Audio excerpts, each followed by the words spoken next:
I'd rather create something that others criticise than create nothing and criticise others. If you have high quality product behind the bar, it's like weapon. It's not about the figures, it's about who those figures are. The Hospopreneurs Podcast. I'm going to drink this beer. Yeah, let's crack them. With James Henderson.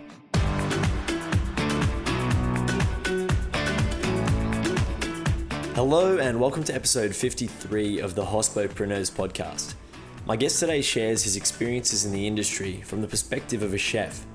Now having made his way into an executive role, he's dealt with all kinds of experiences, from being thrown into a position that was out of his depth on an island to receiving a terrible career-defining review from a popular food critic with The Australian. Dayan is working on a project at the moment that he contractually can't fully disclose, but that doesn't stop us from exploring concepts like virtual reality, managing up, and other industry insights. I hope you enjoy.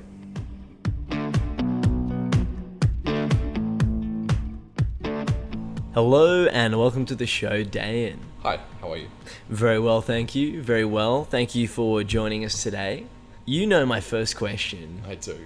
Very It well. is, what is your crazy hospitality story?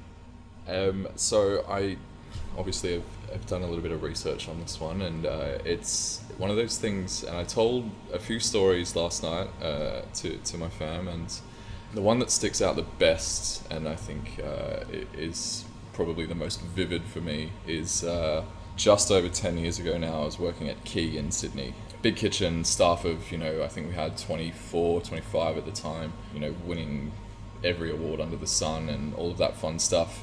The chef, Peter Gilmore, we had an eel dish on, and we were buying in these like smoked eels, and he was like, nah, I want to do it myself. So he brought in a live eel, and this thing kind of sat in the back corridor and like swimming around alive in its polystyrene box, and it was on my section, so he kind of brought it into me, and like obviously everyone had walked past it in the morning and was a little bit kind of curious, so we had this like little kind of box room which was my section, and there was like 25 chefs crammed into this room to watch him like destroy this eel.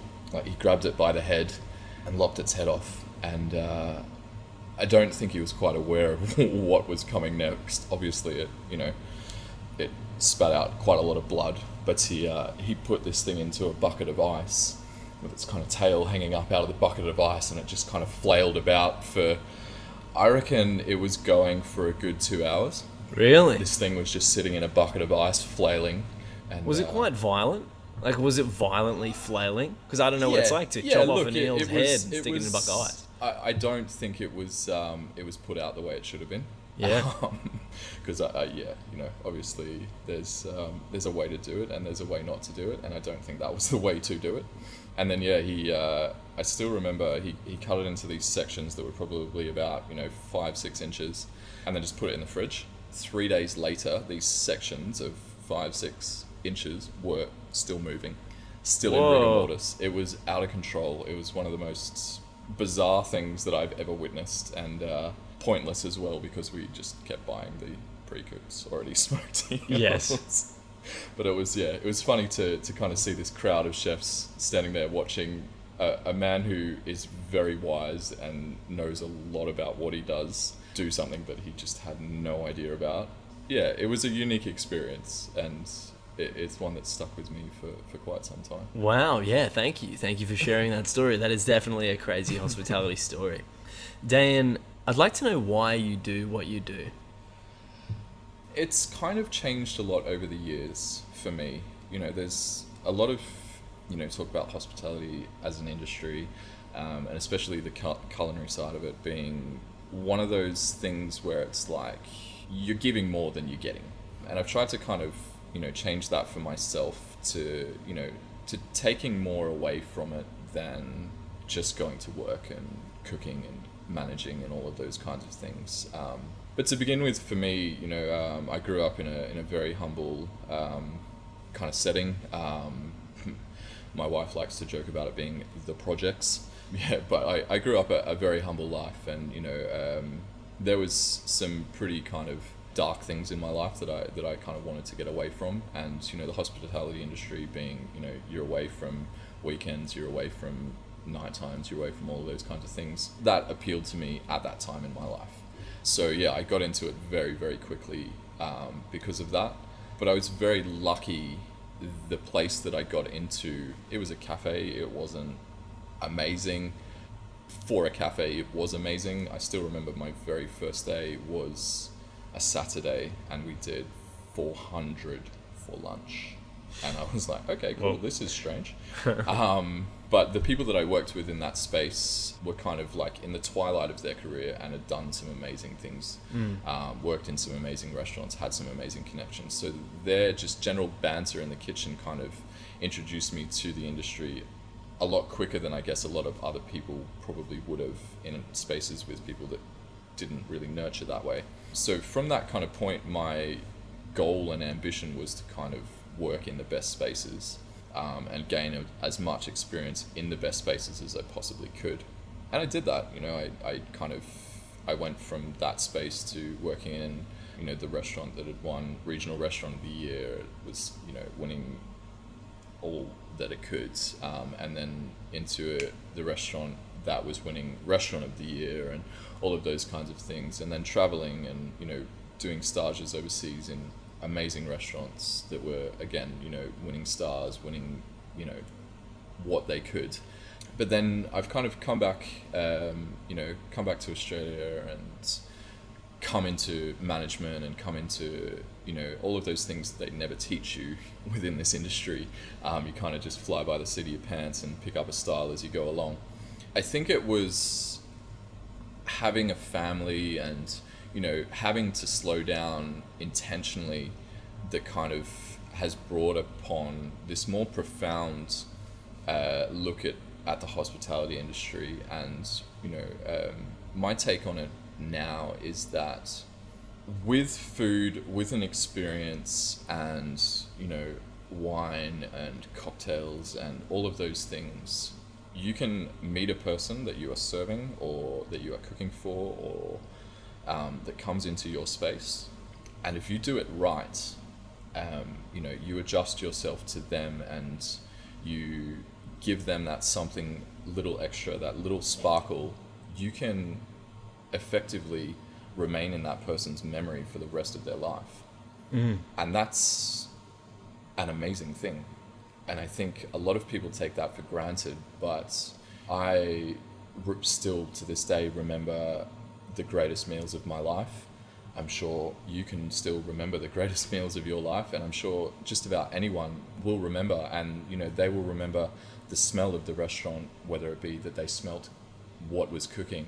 They'll remember what wine was the greatest wine that they ever drank. They'll remember what their waiter was wearing and, if the waiter was good enough, their name. And that space will stick with them forever. And I think that's why I do what I do, because it gives you that's something amazing that not a lot of people can say that they do.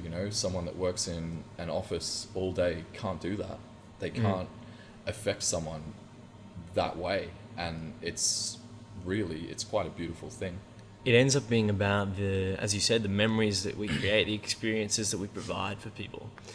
It's interesting because more laterally on that, someone could say that as a business person or a marketer, maybe they do provide tell a story that then, and we're telling stories in a sense, we're telling stories and creating an environment and experience for a customer or a patron or a guest or a client or whatever we want to call the person who's on the other side of the transaction. So it can be applied more broadly to think about it as, how can we provide an experience that someone that we're dealing with isn't ever going to forget? Exactly. From the why, I want to get into what you do. Tell us a bit about your background and what you do now and how you came to do what you do. So now, currently, I'm, let's call it a transitional period. You can't really talk about what you're doing at the moment. No, it's... But that's okay. So on to a bit more about other things that you've done. As I mentioned before, I got into this industry at the age of 14. It's been about a pursuit of greatness for me. And, at the age of 14, pre-social media, any access to information about what other people were doing, for me, it was about going and being with these people and spending time and, you know, looking at the way that they did things and learning from them firsthand how they did things. And that was, you know, that was everything from the way that someone would peel an onion to the way that someone would manage their staff. There are so many different avenues that people can take for all of these things. And, you know, it's not cut and dry in the hospitality industry. It's not black and white. There's no rule book. It's, you know, I grew up in an era of pot throwing chefs, and, you know, I am now within an era of chefs that, you know, look at a 38-hour week. So it's not a cut and dry industry. It's a very, very lots of shades of grey. I think that, you know, through my career, what I have been looking for and what I have been looking at is to be able to do great things, to work with great things, to work with great people, and to create something that people want to talk about. And that's kind of where I am at the moment, is, you know, starting to piece together through, you know, Queensland is not my home. So, you know, my family moved here just under 3 years ago now, and, you know, I had quite a meteoric rise coming here. You know, I came off the back of working with George Columbaris. Prior to that, I was running another venue in Melbourne that was, you know, doing great things. Prior to that, I was running, you know, one of the most regarded resorts in Australia. You know, we were charging for a base rate room $2,000 a night, kind of thing. Like, it was, you know, so coming to Queensland and kind of, you know, bringing all of that with me, it kind of put the spotlight on me, which I don't think I was really expecting. I guess it's human nature to not really look at yourself in the limelight. Yeah, it was, in Australian nature anyway. Well, yeah, Australian, yeah, very true. So yeah, it was a strange thing to go through and to experience. But yeah, kind of where I am at now is kind of looking at all of those relationships that came to me with that, and, you know, looking at starting to build something that is left of center. You know, I think food today, the statistic, you know, the Gold Coast where I'm currently located, you know, is that for a population of just shy of 600,000, there is 590 restaurants. It doesn't take a genius to work out that that's too many restaurants for such a small population density. So, you know, if you are going to work in the world of food and you are going to work in the world of drinks, you know, if you are to offer something, you need to offer something that is new, timeless, because you want those people to come back even after it's not new, but different. The project that I'm looking at is very much in its infancy, but I'm almost kind of framing it like an art-based project, in that, you know, I'm working with a few different companies, you know, that are making crockery, that are making cutlery, and, you know, looking at some more of their outside the box ideas to bring them, working with, you know, the world of food blogging and, you know, those relationships that I've built with those people that kind of helped that meteoric rise for me at the beginning. So working with those people and going, right, you know, your social media states that you have 40,000 people that follow and believe in what you do. So let's work together and take those people on a journey, and, you know, let's put a table in a space and get, you know, artists that are creating amazing things. Take myself, who is creating, you know, food of a high caliber, take winemakers and, you know, brewers and spirit makers, what they're doing, and put that in this space and expose that to your 40,000 followers. Because at the end of the day, that's what it's all about, right? It's about kind of showing people what's in the world and what they can go out and get, but taking that from a restaurant space and moving it into something that's a little bit different. As I said, the details are still in the infancy, but putting it in a penthouse apartment overlooking Brisbane, or, you know, overlooking the Gold Coast, and, you know, make it something that people want and people need in their life. But at the same time, something different that's out of the box. You know, everyone can walk into a restaurant off the street and go, yep, this is amazing. But not everyone can be invited into a space to experience something that, you know, will have focus on the time, the place, and be exactly that, an experience. So how do you go about creating that experience for a patron, a customer, a client? Look, it's becoming more and more apparent to me that you need to know your patron. And, you know, I'm not saying that, and I know that there's a few restaurants in the world that do it. You know, they will go to your social media and look at who you are and what you do and where you're from, so that they can clue their waiter up to then give you this ultra hyper personalized service, which is kind of creepy and almost like Apple marketing. People might like that. Yeah, people may like that, but I think it's, you know, it's more about building a rapport, and, you know, there's people in the world that can do that, and there's people in the world that can't do that. And I think, you know... Do you think that they just can't learn how to do that? No, I just think it's, you know, social skills are quite difficult. You know, I like to think myself I'm quite socially awkward and don't really have the ability to do it, but, you know, I slip on a white coat and I stand in front of some stainless steel and instantly I feel like Superman, you know? And people kind of also tend to have this weird respect for that as well. You know, I think the world that we live in, where chefs are kind of heralded as rock stars at the moment, you know, we kind of are quite lucky, and it takes, you know, that ability to be able to get to know someone through them taking an interest in what you do. It makes that icebreaker, I guess, that little bit easier. But I also do have the most amazing ace up my sleeve, and that is that my wife is probably the warmest human on the face of the earth. So partnered with my wife, I think that's, you know, building that rapport, and, you know, I guess it is about getting the information that you need from the guests to kind of make their time and their, you know, experience catered to them is, you know, it's what it's about, right? So the first instance is, hi, my name is, and they will say, hi, my name is, you know, and I think that first name basis, you know, already you're into them. And then, you know, what do you do?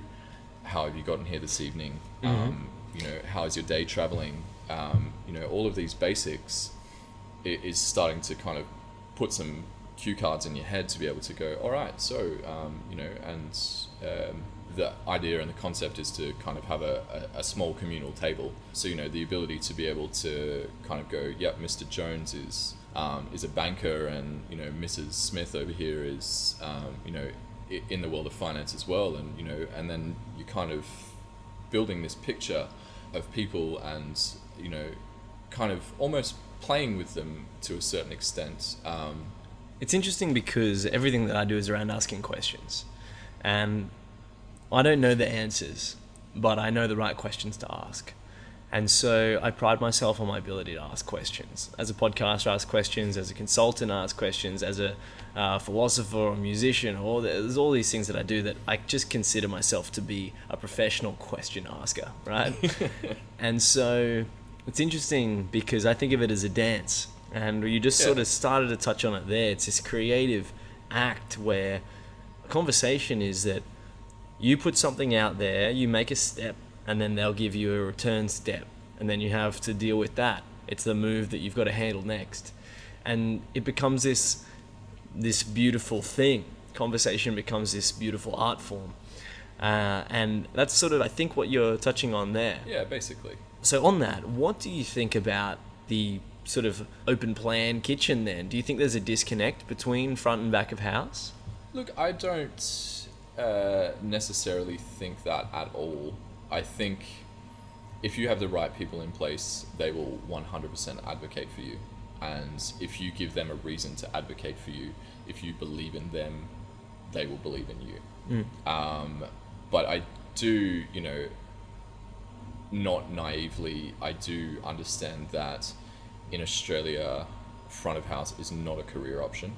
It's a bridge.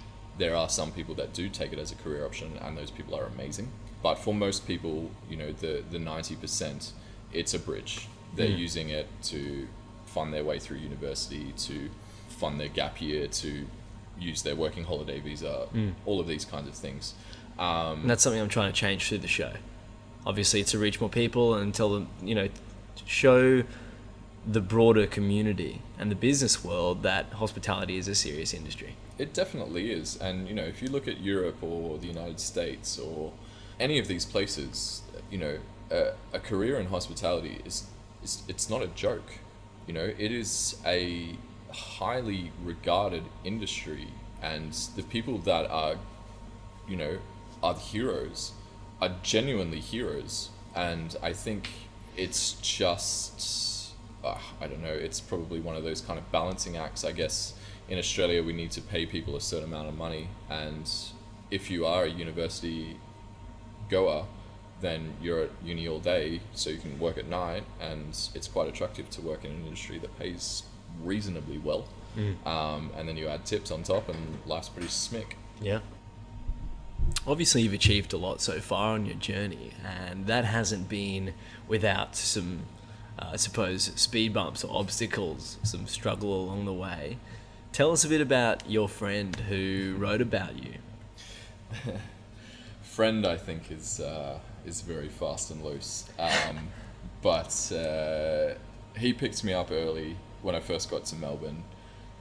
Wrote about me a couple of times, and it was a nice feeling to have a national paper write about you being a bit of an underdog that no one really heard of. And then so through the move north, he obviously followed, and he wrote a piece again early on saying that that's where I'd gone and what I'd done, and it helped with traction at the beginning and helped other people kind of that different demographic go, oh, okay, if he's talking about it, then that's probably okay to go to. I still remember it. I still remember his social media, his Instagram. He had an 8-second clip of the tablecloth with the restaurant music playing in the background. It was like a Tuesday. We were pretty dead. In that instance, I had two thoughts going through my head. The first was go out and speak to him and see if I can temper the situation, or don't speak to him, comp the bill, and then he can't do anything. But I kind of had this wave of panic go over me, and I didn't really do anything. And then I kind of sat with my management team the next day and said, look, this has happened. I would go so far as to say that it was not a favourable experience, and I dare say he's going to write about it. I hope you're ready for it. Months and months went by, and nothing had happened. They'd sent a photographer out to take some photos of some dishes, so I kind of knew that they were going to write something, but maybe it was going to be a little piece or something like that. And then he wrote a piece about the Hill of Grace restaurant in South Australia, and basically just ripped them to shreds, like tore pieces off them. And in the paper on the Monday after, it was written that the Hill of Grace chef was going to sue him for defamation. Because we have this weird world in Australia where there was a precedent set in the 90s, and it's appropriate to do that. So the freedom of speech kind of doesn't apply to restaurant critics, which is quite sad. Then his Instagram the following Friday, after he'd written that piece, was basically alluding to the fact that the next day it would be mine. And just a bit of a snapshot, I'd been in that restaurant for 2 months. We'd done a big media launch, we'd done all of those kinds of things, and it was headed into winter, so it was quiet midweek, but we had thumping weekends. But because I was so new, I was still trying to introduce a lot of things. I was kind of at that point where you're not new anymore, so you were starting to get resistance on things that you wanted to do. I had a real strong disconnect with my front of house. I didn't quite have the support from my culinary management team to do everything that I wanted to do. So the product that I was producing, I knew within myself wasn't to its fullest potential. But the words that this particular reviewer chose to use were so malicious and so one-sided. There were a lot of half-truths within it that, if you came in and said it was a quiet restaurant, I didn't particularly like this course, I didn't particularly like this course was amazing, this course was amazing, I would be like, cool, that's fine, your opinion, you're entitled to it. But instead he chose to kind of make up things. He went so far as to say that we microwaved our bread when we didn't have a microwave in the kitchen. It was a policy of all of the wait staff at that time to ask if the guest was celebrating anything. So in his article, he mentioned that, and he then made a quiff about, and this is what stuck with me, and it eats me alive still to this day, but his response was, yes, the death of fine dining. And that to me was like probably one of the harshest things I think anyone could ever say to a chef, and a proud chef. Who was he a writer for? So he writes for The Australian. John Lethlean is his name. So this isn't, just like someone in a, No. a local, It's not. paper. It's not the local rag, that's for sure. So how do you handle that sort of situation? Look, it was a very difficult thing to go through. Obviously, the first response was quite a visceral one, as I'm sure it would be for anybody. Then came, people in this industry that I know going, dude, and kind of having to temper those, those things. And it took me about kind of 2 weeks. A lot of my wife saying, it's just one man's opinion, shut up. But a good 2 weeks of really looking at what I was doing and what I wanted to achieve. Going, I can use this to go, I'm not worth anything, I'm useless, I'm nothing. Or use it for a catalyst and go, okay, that's a snapshot of what I was and where I was, and be frank with yourself and go, maybe what you were producing at that point in time wasn't as great as it probably could have been.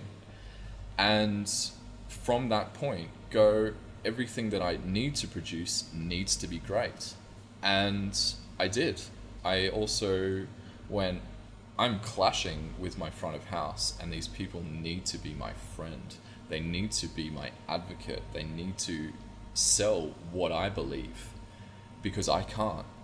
Through a lot of conversation, I won those relationships with those people, and, instead of being that, not that I ever was, but, I'm sure people have this image of a tyrant standing on a pass yelling, come and take my food.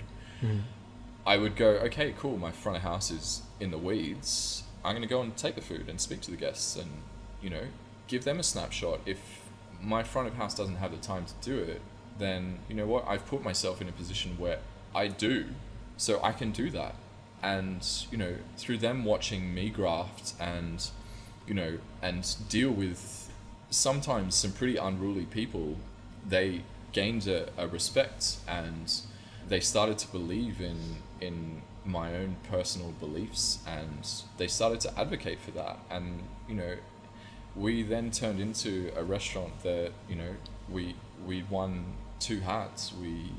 we boosted ourselves an extra point on TripAdvisor, you know, through experience and through guiding and coaching my team to kind of look at every situation to produce greatness.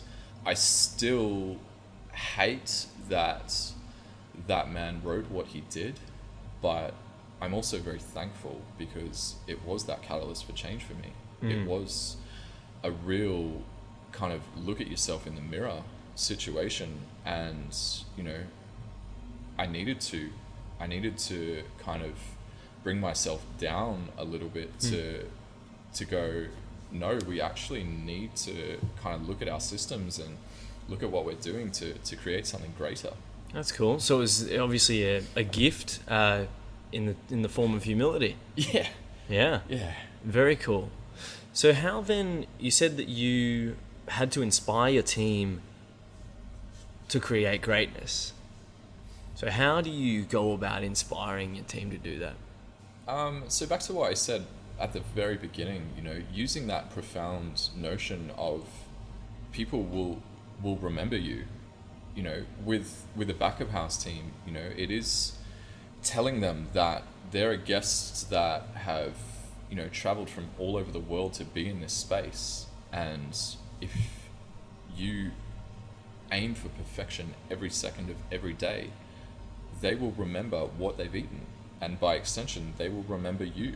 It was about taking the spotlight off myself and shining it onto other people, and the same with the front of house, saying, look, you know, I have all of the information, all of this that I've created is all in my head. So if you want to know anything, come and speak to me and I will tell you everything. But I don't expect you to know everything. What I do expect is for you to treat these people like they're stepping into your home. We had the luck of Harper's Bazaar awarding us with the most beautiful restaurant in the world, which was quite an accolade to receive. But for me, it was a triple clothed marble room with, you know, these big crystal candelabras on the table. You know, our plateware was all designed by the House of Versace, which, you know, for me personally was slightly gaudish. So the room itself was quite a cold room, and the only way to introduce warmth into that room is through the people that are standing in it. And, you know, that was the tact that I took, was, you know, you need to bring your own warmth. You need to make these people feel welcome. You know, if they want to lean back and be comfortable, you know, enamor that behavior. You know, if they feel cold, take them a coat. If they're feeling a bit stiff, take them a shot. You know, it's these kinds of, you know, these actions as humans of, you know, bringing warmth that helps people to loosen up and helps people to have a fun time in a space that is otherwise quite cold. And yeah, those were the tacks that I took, and you know, I was very lucky that the staff that I had were really receptive to it, and really did, you know, still to this day, you know, they speak to me often. I one of the cooks that I have is currently doing a stint at the Dorchester in London with Elaine Ducasse. And he'll send me a message at 2:00 in the morning, like asking me how he's going to get through it. And you know, I use the exact same teaching model of, like, it's within you to do it. You are this person, and you are, you know, you have that strength within you, or that knowledge within you to be able to achieve greatness. I think it's Richard Branson that says it. He believes more in his staff and empowers his staff more than caring about what the guest is. And I think that's, you know, it's not too far from what the world really needs to be, right? And especially the world of hospitality, where it, you know, it often boils down to a bottom line. I think, you know, empowering your staff to do those things and to, you know, to see those things instead of having it focused on a monetary, you know, notion, is the difference between having a great time and having a less than average time. Well, you brought up a lot of things in that answer. Everything from finding a strength within you, an internal strength, to empowering staff, and then what I call customer centricity. So just thinking of the customer first. And this is, some people agree and disagree. It divides people, the idea that the customer is always right. But that's what that's around. It's around this idea that the customer comes first. That there that you just described was taking the focus away from your own self and onto everyone else around you, which obviously helped the team learn and grow and achieve great things. Yeah, I think it's really important. At the end of the day, they're the end user. I'm not the end user. Mm-hmm. I'm the person that comes up with the concept and all of those kinds of things, but I'm not the end user. So it's a disservice to myself to, herald myself like that. And I think, a lot of people will often do that, but I don't think it's the right path.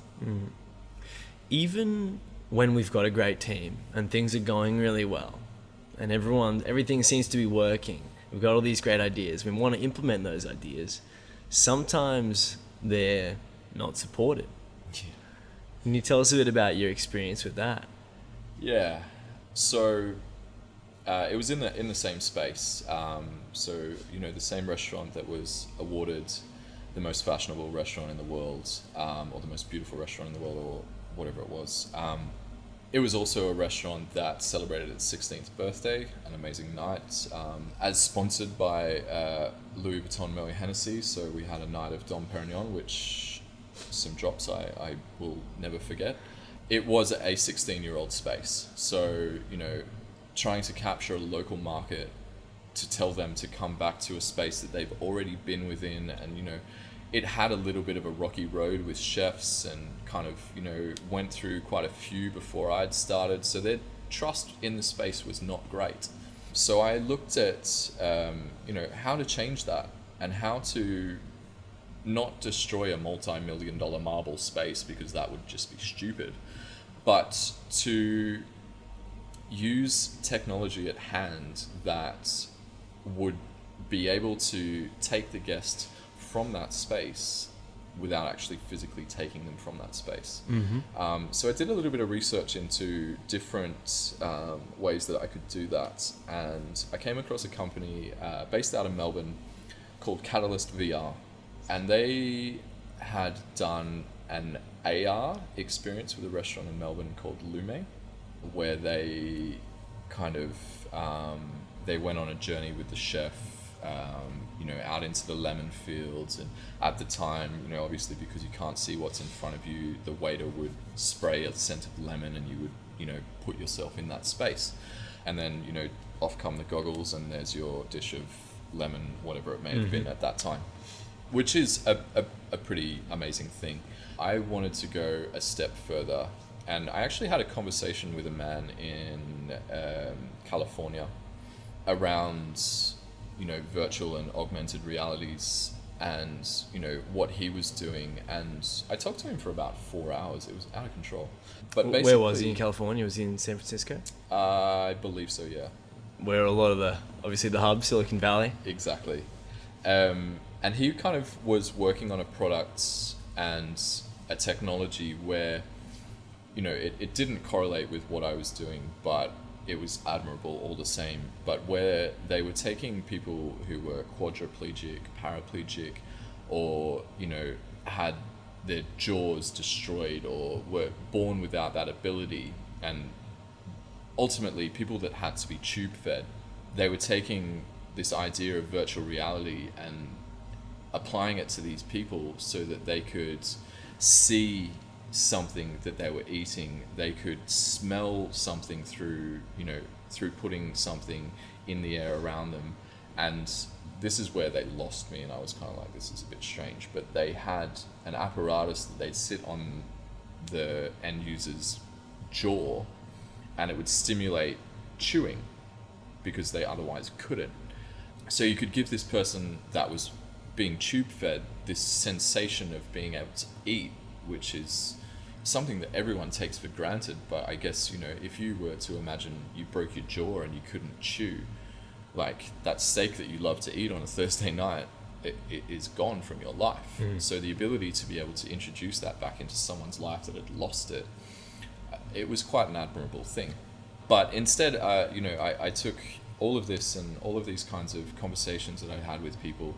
There's an amazing art piece on the back wall of that restaurant that's Gianni Versace painted herself, which is basically like all of these kind of figures sitting at tables, and the idea was to basically introduce a course throughout a meal to the guest where they would place these goggles on and that room would come to life, and the people would peel off the wall, and the marble would kind of transfix, and then to the other side of the room there was this blue pool, and the dish that I had in mind for it was a seafood based one, so we'd kind of take the table and chairs with them into the pool, and they would then kind of be introduced into where the fish has come from and how we got there and how it got to us, which was a pretty miraculous story in itself. And then kind of to bring it all together, pairing it with our good friends Louis Vuitton and Moe Hennessy, a concept and an idea that through everyone that I spoke to and everyone that I told the idea before I presented it was obsessed with it. Like, let's do this, let's really, really do this, because you're right, a restaurant that's 16 years old that can't change, this can change it. And then and this is an ongoing question as well, as how do you compete when everything's so fixed? Exactly. Especially for hospitality venues, you've almost got a shelf life. Exactly. And it's so very true. The average shelf life for a restaurant in today's market is actually 6 months. So it gets shorter and shorter. How do you do that? And a concept that as I mentioned, one restaurant in Melbourne using augmented reality. There's a restaurant in Shanghai that uses virtual reality, but it's quite a strange concept. They basically get halfway through the meal, tell the diners to put the goggles on, and then they're on a roller coaster. So it's a bit strange. It's a little bit of a disconnect. I wouldn't want to go on a roller coaster while I'm eating a meal. No. And I looked at that and I was like, that is bizarre. It's interesting. Yes. But these things are all becoming more and more discussed, right? Definitely.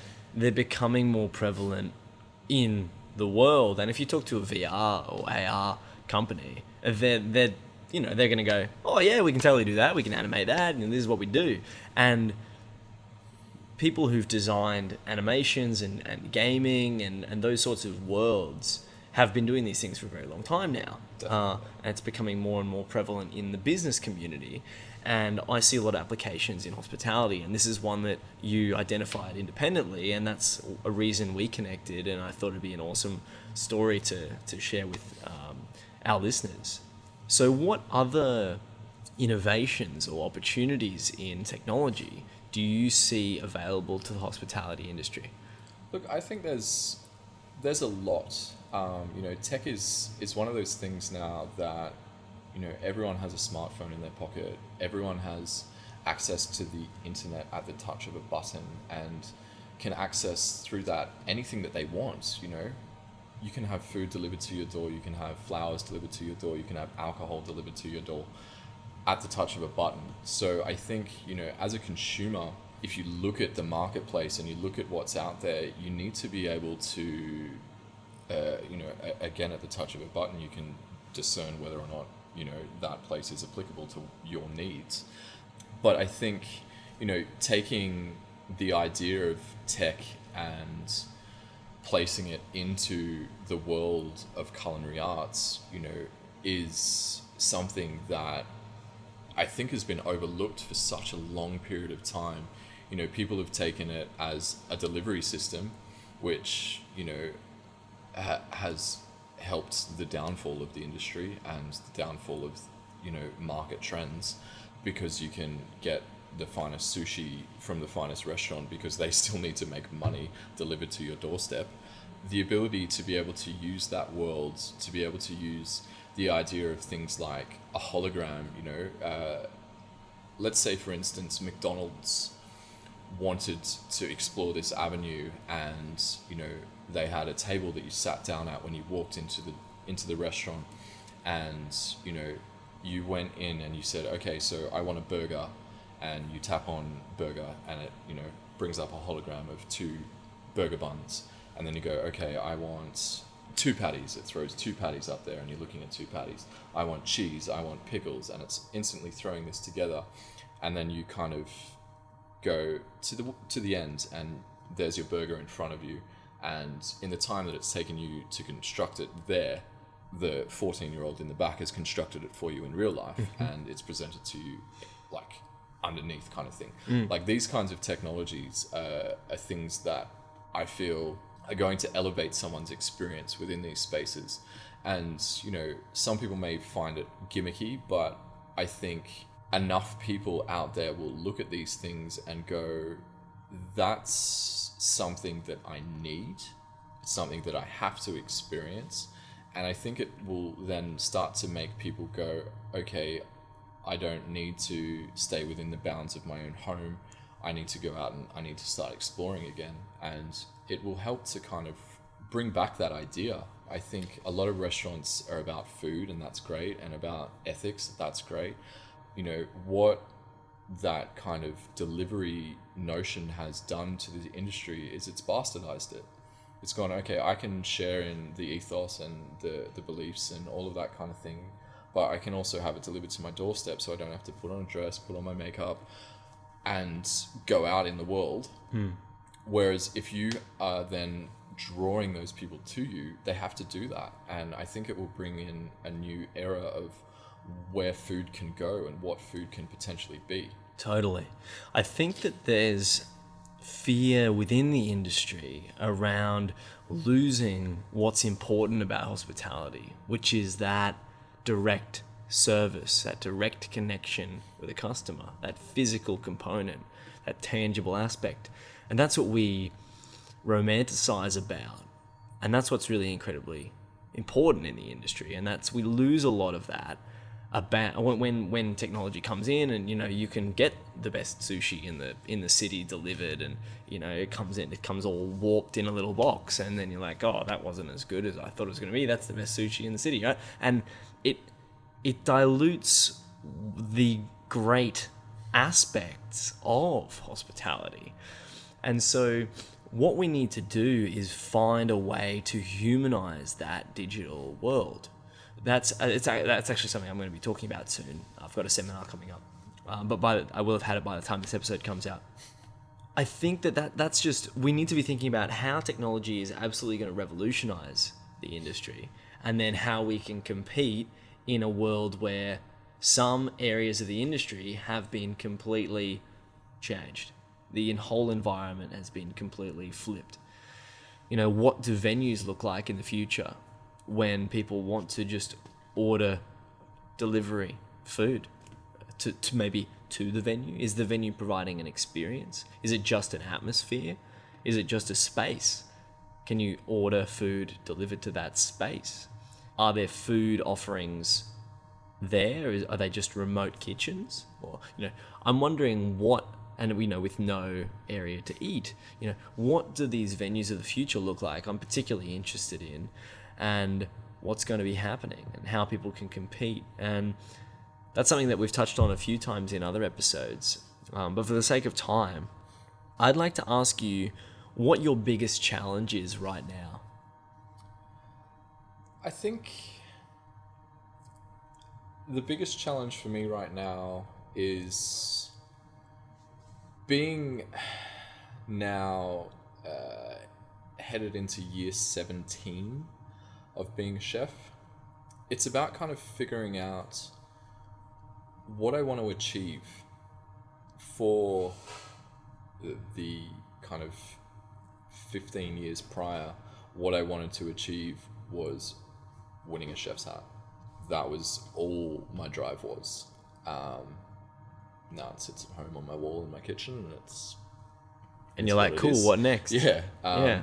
So it's kind of about figuring out what is going to motivate me to keep kind of moving forward in this industry, and being in this period of my life where I've been forced to take a step back, it is really looking at the industry as a whole, and ambition and notoriety aside,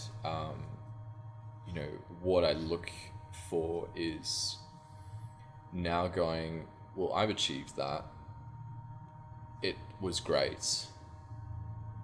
I now stand next to a 18, 19-year-old that's full of piss and vinegar, and is entering into this industry and into this world.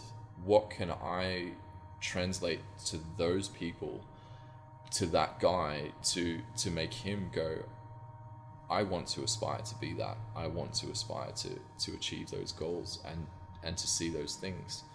And I think, it speaks to what I said before in regards to, it's not so much about myself anymore. It's about, if I can teach a chef how to do something faster, how to better set themselves, how to work that little bit faster, or how to do something that they've never done before, that gives my own self-worth far more to me and makes me feel better far more than the piece of paper sitting on my wall at home in my kitchen. The ability to be able to to guide a wait staff member through a situation, and to give them tactics to be able to to better serve their guest, and to be able to better serve the business as well. Those kinds of things are something that mean a lot more to me now than pursuing notoriety and all of that kind of stuff. At the end of the day, and I had this conversation with someone the other day, and they were like, damn, that's morbid, but at the end of the day, no one's really going to give a shit about the guy that won some chef's hats in 2016. Like, in 30 years time, no one will give a damn. Or even if we look at it on a larger scale, you can think about it in terms of things like Academy Awards. In hundreds of years, people aren't going to care who won the Academy Award that year, right? Yeah. And we could get grim or morbid, as your friend described it, and think, what influence do all these achievements have in the long run? All these things that people think mean something. But I look at it like, ultimately, and this is actually, for anyone who hasn't read The Great Gatsby, close your ears for about 20 seconds.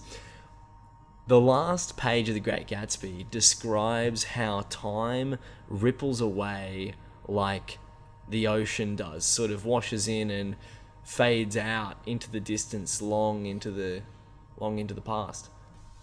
And I found when I read that was incredibly philosophical and wise, that last page. That's what that's about. It's that everything fades into the distance and nothing ultimately really matters that we think matters. But in saying that, that takes a very nihilistic angle.